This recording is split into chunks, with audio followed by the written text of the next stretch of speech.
Sejam todos muito bem-vindos ao novo vídeo do canal, em que a gente vai estar começando um curso de introdução ao Python. A ideia vai ser começar do zero, admitindo que as pessoas ainda não tiveram contato com a linguagem, e a gente vai chegar até algumas funcionalidades mais avançadas de Python. O que esse curso tem de diferente dos outros trocentos que a gente encontra de Python por aí? A ideia vai ser seguir um livro base que eu acho muito interessante, que ele chama Pense como um cientista de dados ou Pense em Python. Ele tem as duas partes no título, do Allen Downey. Eu vou deixar depois o linkzinho do livro que está disponível gratuitamente online. Então, ele, ele propõe que a gente mude a nossa forma de pensar para pensar como um cientista de dados, um cientista da computação. E, em particular, nesse curso a gente vai abordar os exercícios desse livro só, a gente não vai passar pela parte teórica. E a nossa dinâmica vai ser resolver aqui os exercícios de uma forma ao vivo, na medida do possível. Ou seja, eu vou estar abordando esses exercícios sem uma preparação prévia. A intenção é errar bastante. A intenção é fazer um processo mais realista, porque quando a gente vê os cursos, em geral, eles já foram totalmente editados, já foram lapidados para mostrar só a parte boa das coisas. E já que a intenção aqui é pensar, é reformular e gerar uma forma de pensar mais apropriada para resolver esse tipo de problema, então a nossa ênfase vai estar justamente nesse processo de pensar e não tanto na resposta. Inclusive porque as respostas, o próprio autor do livro já disponibilizou isso, então não tem nenhuma novidade. O ChatGPT também poderia dar isso para a gente sem nenhum esforço além do normal. Então, o que a gente vai ganhar aqui é esse processo, acertar, errar, pensar, voltar e com isso ir ganhando mais fluência na linguagem e atacando problemas cada vez mais complexos. Além dos vídeos, a gente vai estar disponibilizando também no meu GitHub pessoal, vai estar a coletânea dos arquivos que forem sendo desenvolvidos ao longo de cada uma das aulas. Então, também para vocês conseguirem recapitular e pegar o código finalizado, dá para fazer isso sem grandes preocupações. Então, essa é a nossa introdução. Vamos ao nosso ambiente. Existem diversos ambientes, diversas interfaces em que a gente pode começar a programar em Python. Em particular, nesse curso, a gente vai estar utilizando o Spyder, uma das interfaces que eu utilizo no meu dia a dia, profissional, inclusive, não só para dar aula.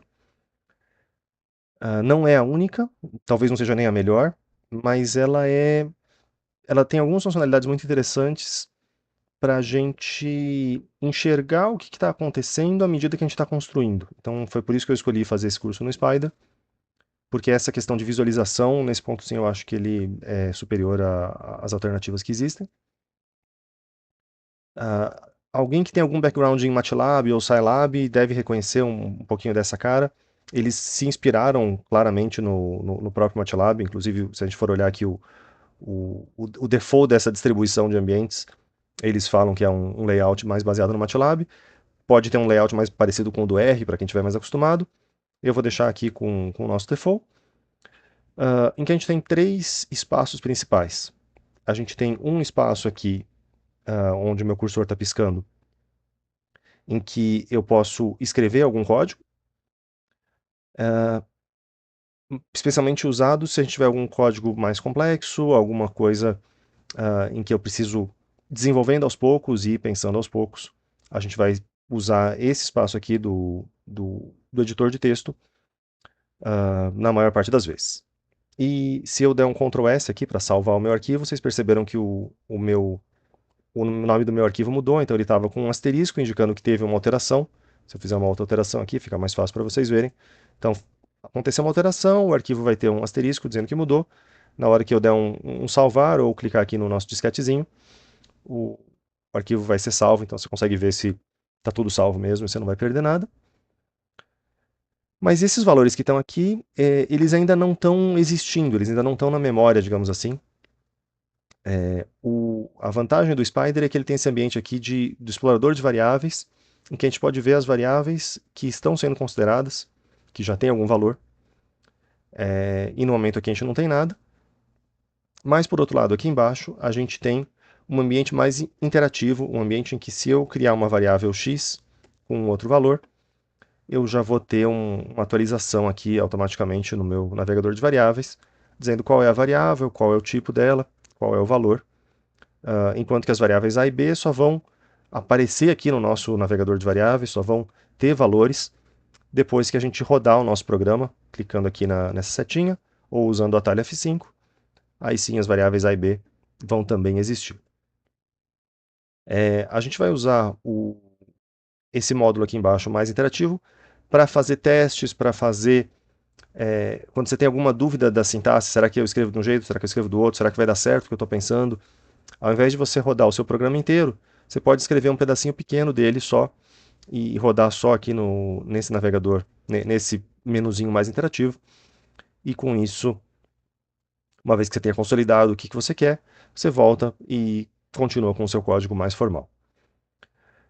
Então esse aqui é o nosso ambiente com essas três partes principais e a gente vai ficar mais centrado no Spider durante esse curso. Alô.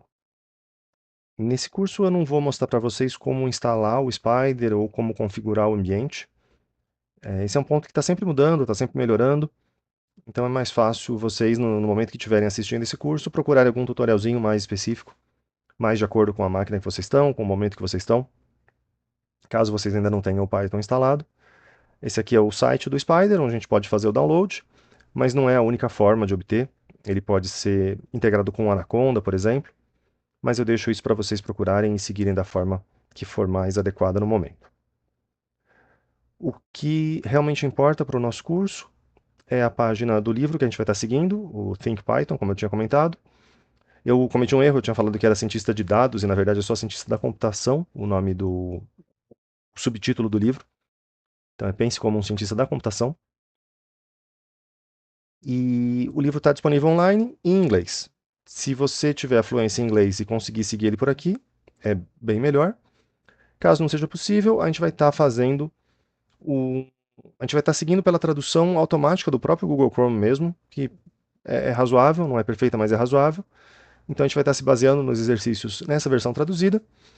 E aí, caso alguma coisa seja mal traduzida ou fique meio incoerente, a gente vai voltar e dar uma roubadinha aqui no livro original em inglês e comparar para ver aonde que essa tradução pode ter falhado e o que está meio esquisito.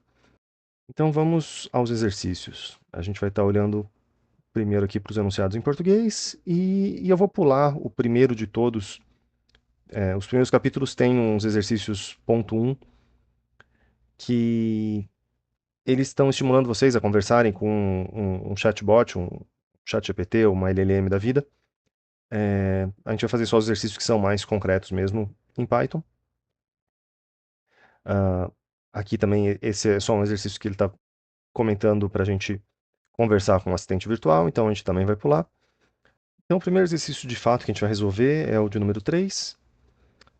E esse exercício ele já vai na linha do que a gente está comentando, de fazer um curso baseado em erros e acertos, em experimentações para solidificar os conhecimentos.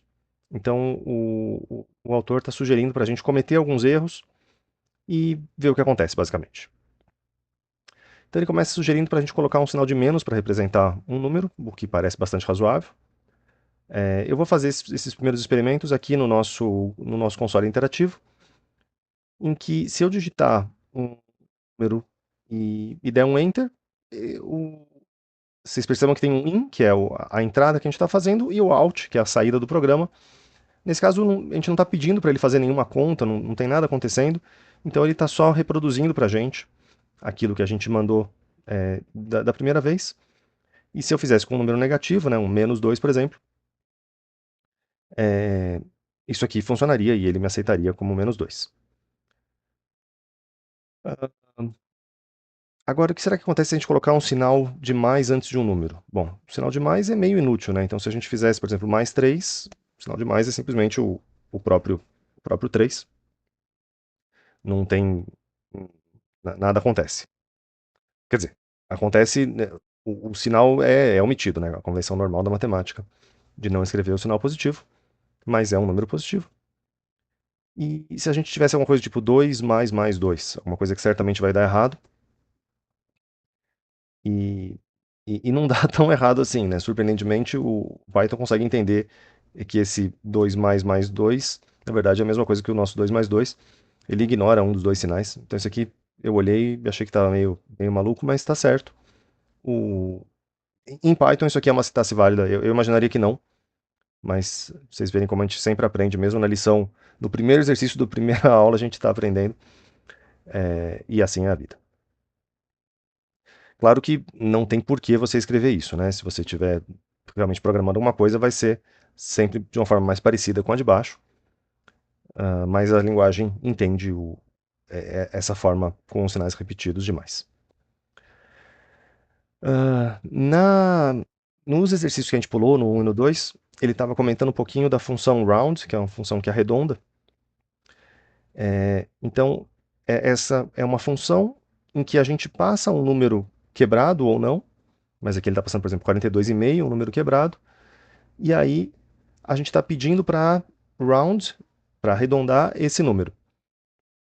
E aí o jeito normal de fazer isso é simplesmente round, abre parênteses, 42,5, e aí tem que ser ponto, não vírgula, né? O separador de decimal a gente segue o padrão da língua inglesa e não da portuguesa. Então 42,5, e ele arredonda, aqui nesse caso, para baixo. Se fosse 42,9, por exemplo, ele arredondaria para cima. Mas o que ele está falando é, e se eu omitir um ou outro parênteses? A gente pode pensar nisso aqui de uma forma parecida na matemática. A gente sempre escreve cosseno de x ou seno de x, alguma coisa do tipo, né? Faz sentido eu ter um cosseno só abrindo, só fechando, ou sem nada, né? O que a linguagem entende e o que ela não entende, né? Então, se eu abrir o parênteses e der um enter, eu já dei esse enter, e aqui ele está esperando ainda eu continuar falando alguma coisa. Ele sabe que eu abri um parênteses, mas eu não fechei, né? Então ele não conclui, ele não está printando na tela imediatamente aqui o nosso 43, porque a operação ainda falta alguma coisa, né? Então só na hora que eu fechar um parênteses, vocês percebem que ele mudou de cor, né? Deu uma pintadinha de verde. E aí sim der um outro enter, ele vai aceitar a operação como terminada. Então eu não posso só, se eu quisesse só arredondar, eu não poderia só fazer o round 42, só com o primeiro parênteses. Uma dica que é bom de já falar nesse primeiro momento é que quando a gente está clicado aqui no nosso console de interativo, se eu der uma setinha para cima, eu volto um comando que eu digitei, e quanto mais setinhas para cima forem dando, aqui eu estou clicando só na minha setinha para cima, e ele está redigitando as frases anteriores. A gente também pode vir aqui se eu trocar para o histórico, eu consigo visualizar as últimas coisas que foram tentadas. Então também é um jeito da gente não perder, mesmo nesse ambiente que é mais efêmero, é só para fazer um testezinho, mas se o seu testezinho pequeno deu certo daqui, você não vai perder ele, porque você consegue recuperar pelo próprio histórico. E se a gente fosse tentar fazer uma coisa ao contrário, né, alguma coisa como se fosse um cosseno de x sem os parênteses de forma explícita, isso aqui também vai dar errado. E um conselho para a vida é a gente sempre ler as mensagens de erro, ler o que elas estão dizendo, mesmo se você não falar inglês fluente, mesmo se você não entender tudo o que está acontecendo, mas tenta ler as mensagens porque elas são um caminho para a gente ganhar conhecimento. Então aqui ela está falando que é um erro de sintaxe, é um erro na concatenação dos caracteres, é um erro na estrutura do texto que a gente passou. E simplesmente é inaceitável. O Python não consegue entender o que é esse round espaço 42.9. Ele precisa ter o abrir e fechar parênteses explicitamente. Agora, se eu fizer uma coisa desse estilo aqui, né, round, espaço e depois abrir e fechar parênteses, isso sim é aceito. Então, aqui eu posso ter um espaço. De novo, a gente não vai usar isso. Quando você for escrever uma função, em geral vai ser o parênteses mais grudadinho na última palavra, mas ele até aceita. No limite, ele aceita. Vamos lá. Então, esse foi o nosso exercício número 3.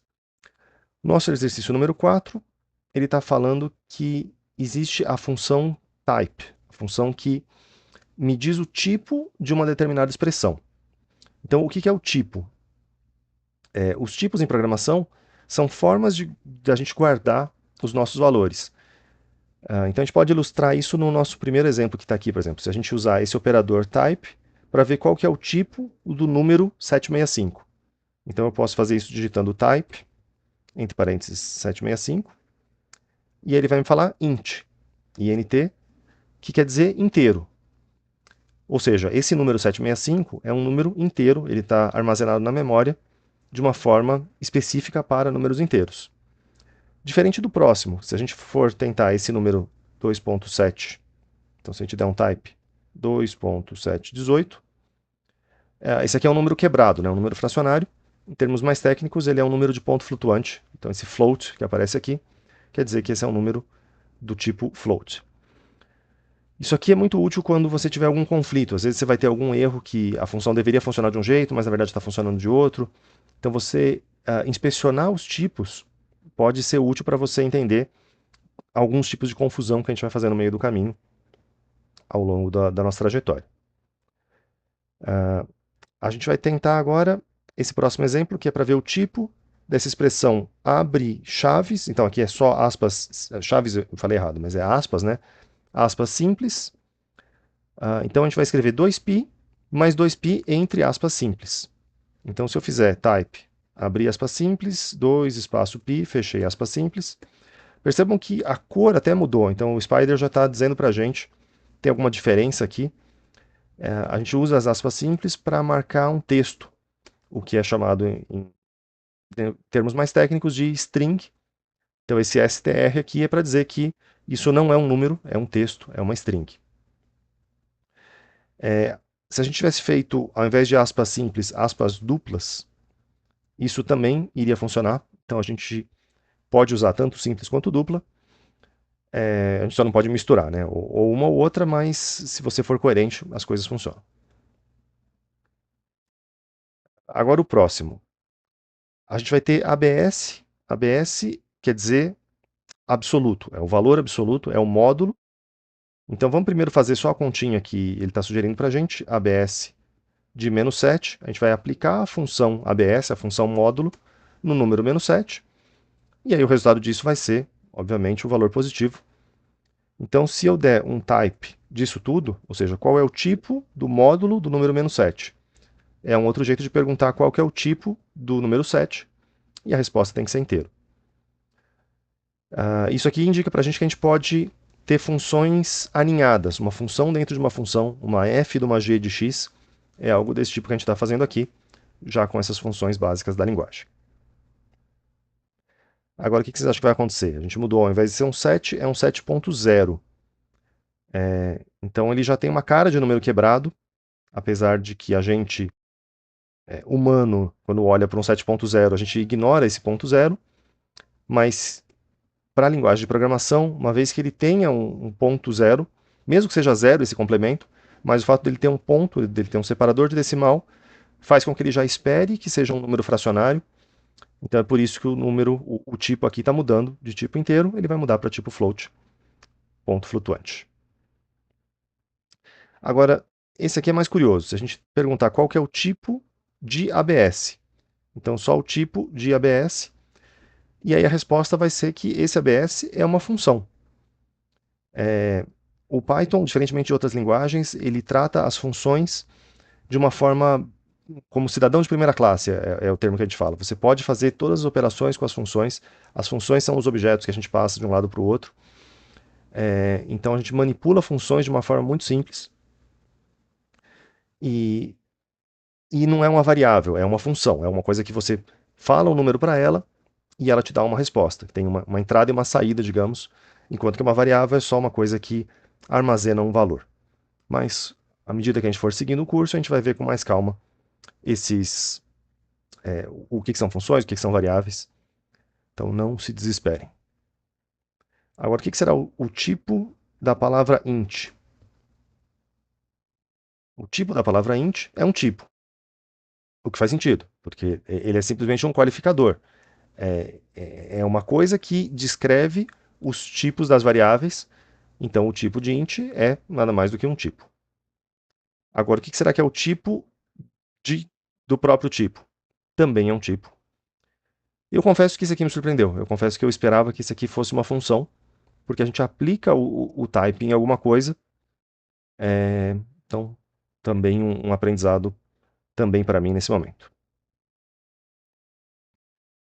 Muito bom.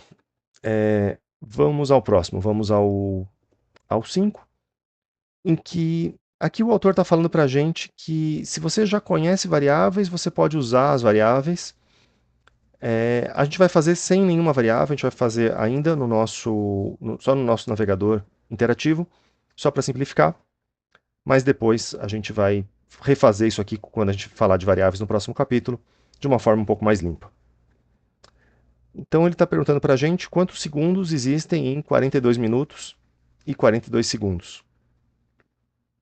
E aí eu vou responder essa pergunta fazendo a continha aqui no meu próprio ambiente interativo. Então eu vou multiplicar na mão 42 por 60 e somar com 42, e eu vou ter a resposta que são 2.562 segundos. Então a gente pode usar esse ambiente como uma calculadora.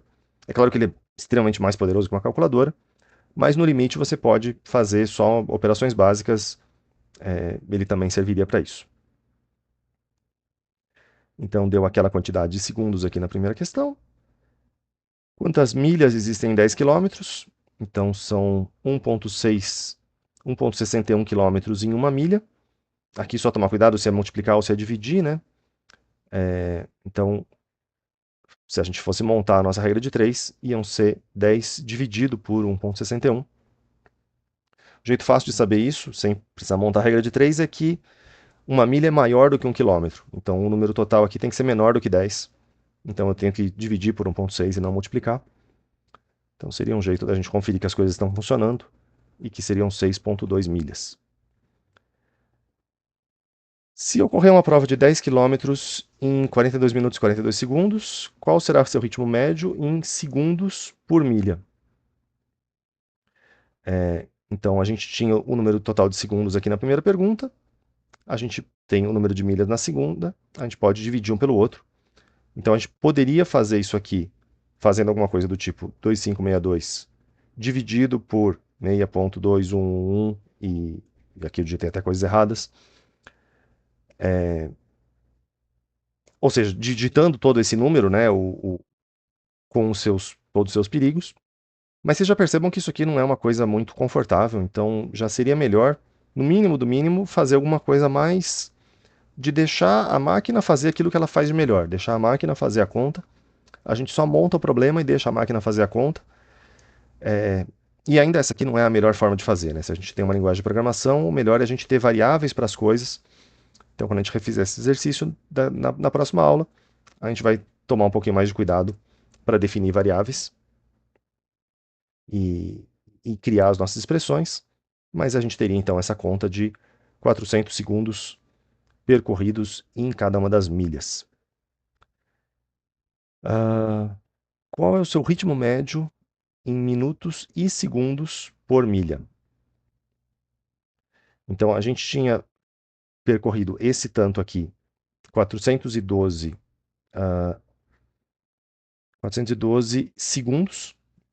Então a pergunta é: quantos minutos tem aqui dentro?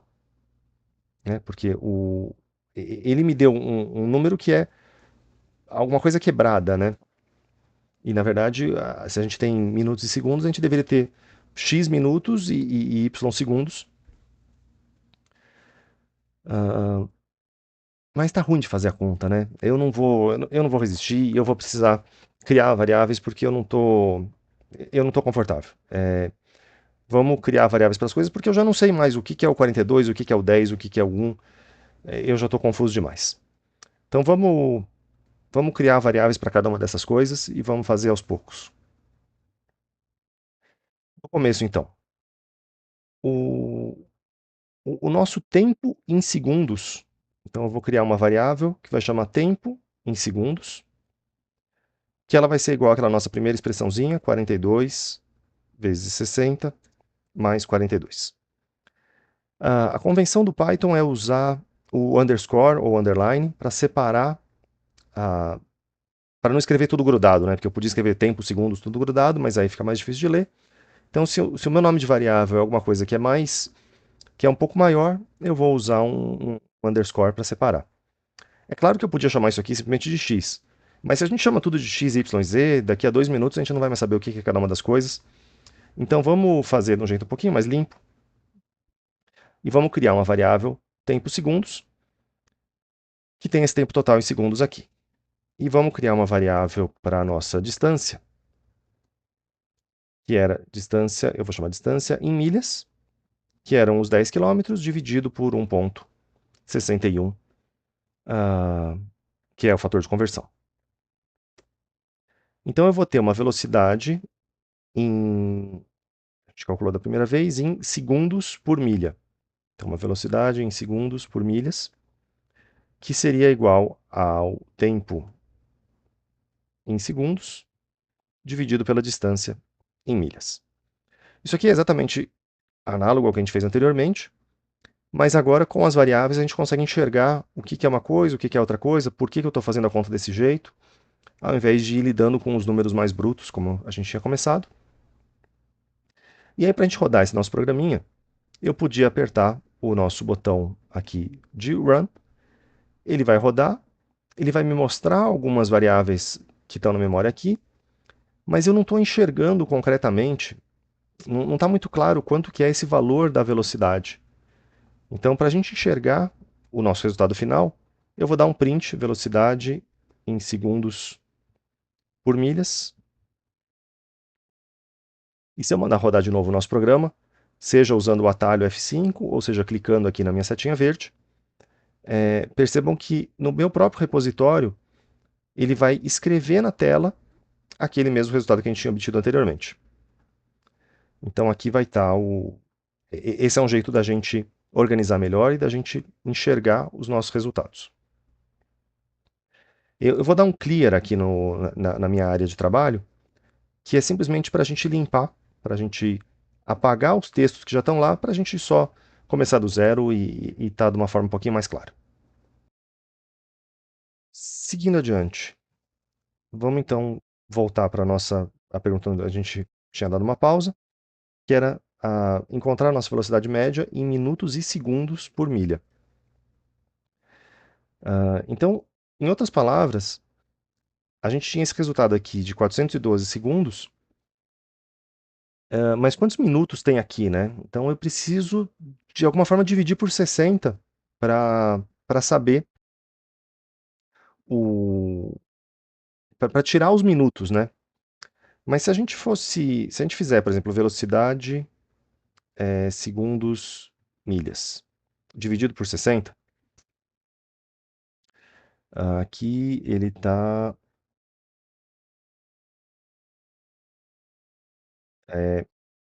eu tentei digitar alguma coisa para fazer a continha aqui embaixo, e ele está me dizendo que esse nome velocidade segundos milhas não existe, não está definido. E eu tinha quase certeza que eu tinha definido ele aqui. Eu cometi um erro clássico, né? Eu digitei errado aqui, então essa é a vantagem da gente estar reproduzindo os erros que acontecem na prática. Então eu comi bola aqui. Eu podia ter, ao invés de redigitar, eu podia ter copiado o nome da variável e colado aqui para evitar esse tipo de problema. Mas é muito comum a gente se confundir nos nomes das nossas variáveis. Tem outro jeito que depois a gente vai ver de como evitar esse erro comum.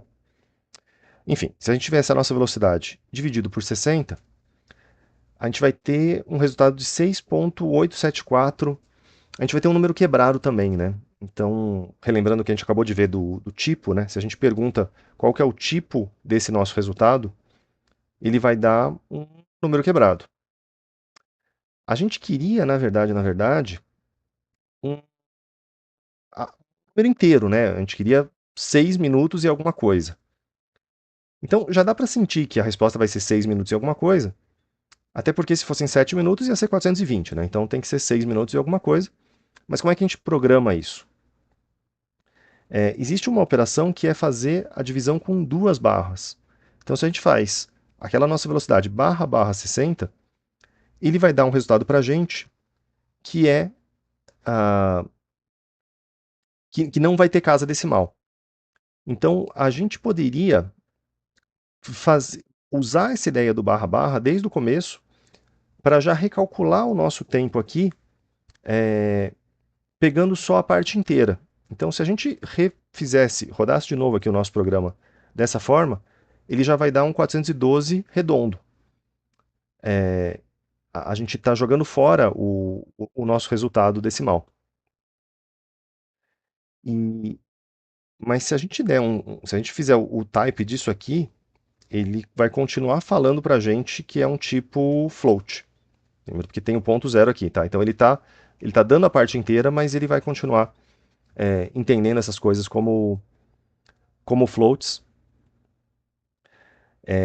Ele só daria um tipo inteiro se a gente tivesse tipo, uma divisão 10 barra barra 60. Se fosse um inteiro dividido por outro, ele entende isso aqui como um inteiro. Mas se fosse 10.0 dividido por 60, como esse numerador aqui é um float, aí esse float meio que acaba contaminando tudo, apesar do resultado não seria 0 e 0.0, é só um detalhezinho do ponto flutuante. Mas enfim, isso aqui a gente consegue pegar o quociente da divisão, né? O número de minutos da nossa divisão. E a gente pode fazer também alguma operação parecida, o nosso velocidade segundos milhas. Vocês viram que ele apareceu aqui super rápido, né? Eu não digito tão rápido assim. O que eu fiz foi começar a digitar o velocidade, e aí eu dei um tab, e ele completa pra gente. Então, se você. Esse é um dos jeitos da gente evitar os erros de digitação. Você pode dar um tab, ele terminou aqui o nosso velocidade. Eu vou fazer esse número porcentagem 60. Esse operador porcentagem, ele é o resto da divisão. Então o barra barra seria o quociente e o porcentagem seria o resto. Então a gente pode ter o nosso a nossa velocidade aqui, a gente pode estar separando o número de segundos e o número de minutos. A gente pode estar pegando o então seria os minutos da velocidade, seria essa nossa variável velocidade. Percebe que também aqui eu comecei a digitar e ele já está completando para a gente. Então eu posso dar um tab, eu não preciso nem usar o mouse, tá? Quanto mais a gente usar o teclado, vai ser mais eficiente. Então eu só dei um tab aqui e ele já completou com a minha variável. E eu vou pegar essa velocidade e eu vou fazer a parte inteira para pegar os minutos. E eu vou fazer uma coisa parecida, então os segundos da minha velocidade vão ser a velocidade original, tab para completar, porcentagem 60. Então aqui é para ilustrar esse método em que a gente vai fazer um rascunho, a gente vai fazer alguma tentativa e erro no nosso navegador interativo. E aí, quando a gente se der por satisfeito, a gente vai vir aqui no nosso programa final e completar conforme a gente queira.